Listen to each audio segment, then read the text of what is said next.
Muy buenas noches, estimada profesora, estimados compañeros. Mi nombre es John Freddy Ávila Parada, estudiante de la Universidad Pedagógica y Tecnológica de Colombia, de la Facultad de Estudios a Distancia FESAD. A continuación, vamos a hacer un breve resumen y definición de lo que significa el sistema de administración de riesgo. Bueno, entonces para conocer y saber qué es el riesgo o para saber qué es el sistema de administración de riesgo, como primer punto debemos saber qué es un riesgo. ¿Cómo se define el riesgo? El riesgo se define sencillamente porque es un tipo de comportamiento, un comportamiento específico el cual se define o se desarrolla cuando yo realizo una actividad que me puede resultar beneficiosa o no beneficiosa. ¿Sí? Eso es un riesgo. Seguidamente tenemos lo que es la aversión del riesgo. ¿Qué es la aversión del riesgo? La aversión del riesgo es simplemente la aceptación de lo que yo voy a invertir, es ser consciente de que yo puedo eh, perder en mi inversión o también puedo ganar. ¿Sí? Es simplemente tener esa conciencia de lo que puede pasar. La clasificación del riesgo. Bueno, el riesgo entonces lo definimos en 2, 4, 6, 8, 9 factores. ¿Mm? Riesgo sistemático, no sistemático, riesgo de mercado, riesgo legal, riesgo operacional, riesgo de crédito, riesgo de liquidez. Por poner un ejemplo de los que leemos ahí, podemos decir el riesgo de liquidez. ¿Qué es el riesgo de liquidez? El riesgo de liquidez es que la inversión o digamos el dinero que se haya utilizado para alguna inversión o que se haya prestado, que la entidad le haya prestado a algún cliente, no tenga, digamos, el desarrollo o los resultados esperados, pues para lo que se ocupó, ¿sí? Entonces, pues eso genera que, pues, tanto la entidad como el cliente van a tener un problema y pues van a tener un riesgo de liquidez porque no van a tener la solvencia suficiente para poder, pues, cubrir las deudas o los gastos que se adquirieron al hacer esta inversión. Los roles y las actividades, pues el sistema de administración del riesgo realiza su principal actividad es la asignación de recursos económicos y no económicos. ¿Cuáles son los ciclos del crédito? Bueno, los ciclos del crédito sí digamos que ameritan una explicación más a fondo. Entonces, como primero tenemos la promoción. ¿Qué es la promoción?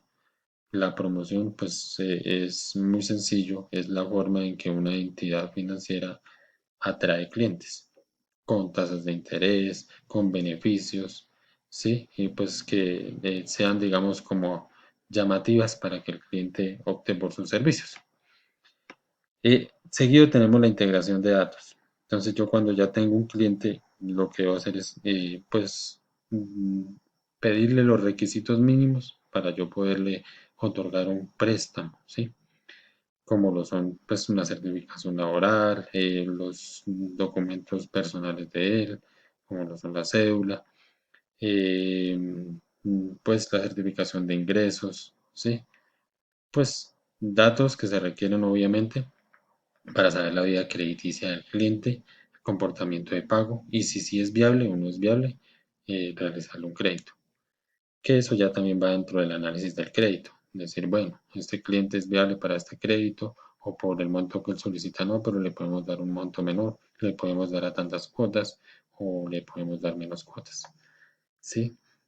Ya la resolución y el procesamiento, pues simplemente es enviar los documentos que se autoricen, revisarlos nuevamente y como tal ya el otorgamiento. Pues el otorgamiento ya es el desembolso del dinero al cliente, ya después de haberle hecho la revisión de todos sus documentos y haber verificado que realmente es viable realizar el crédito a este cliente. Y por último, un control y evaluación. El control y evaluación finalmente es el comportamiento de pago que tenemos cada uno de nosotros, ¿sí? ¿Qué tan cumplido fue con mis pagos? Si los pagué antes, los pagué después, por qué los pago después, ¿sí? y pues ahí digamos que se saca una tendencia de que tan viable es volver a darle un crédito a ese cliente. Tener en cuenta, obviamente, que esto también incurre en un riesgo, que el cliente nos pueda pagar o no nos pueda pagar. Y las nuevas tendencias, pues de las nuevas tendencias, ¿qué podemos decir? Pues son como las nuevas herramientas que utilizan todas las entidades financieras, como ese apalancamiento, precisamente como para apoyarnos o apoyarse en las herramientas tecnológicas que hay. Eh, Todo, digamos, va más de la mano a lo tecnológico, pero pues también hay muchas cosas que apalancan, como pues son la colaboración con otras entidades que sean llamativas de crédito, la facilidad de pago, eso ayuda bastante. Por último, entonces ya tenemos acá un ejemplo de riesgo. Y entonces, ¿qué es un ejemplo, qué es o bueno, cuál sería un ejemplo claro de riesgo? Pues simplemente que a un cliente que se le hicieron todos los ciclos del crédito, se revisaron antecedentes, documentos, apareció viable para el crédito, tenía una vida crediticia muy buena, pero resulta que el cliente en este crédito no pagó. Entonces ahí la entidad como tal pues va a empezar a tener un problema. ¿Por qué? Porque si el cliente no paga, él no va a tener un flujo de efectivo, y si no tiene un flujo de efectivo, pues le va a ser mucho más difícil otorgar otros créditos pues, a otros clientes. Entonces, ese es un riesgo. Un ejemplo de aversión, pues simplemente es pues la persona que de pronto eh, incurre en tomar un producto que no tiene un riesgo mayor y pues con una ganancia mínima. Pero pues es un ejemplo de aversión.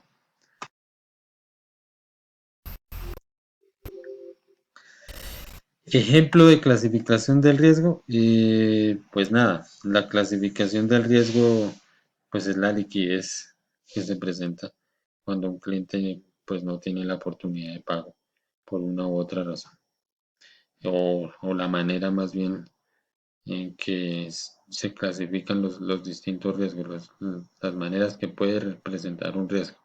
Puede ser legal, puede ser por el mercado, ¿sí? Son los distintos factores que pues empujan a que haya un riesgo.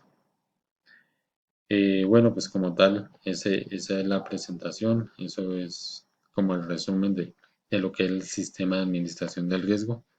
Agradezco a todos su atención y espero pues haya sido claro la explicación y muchas gracias.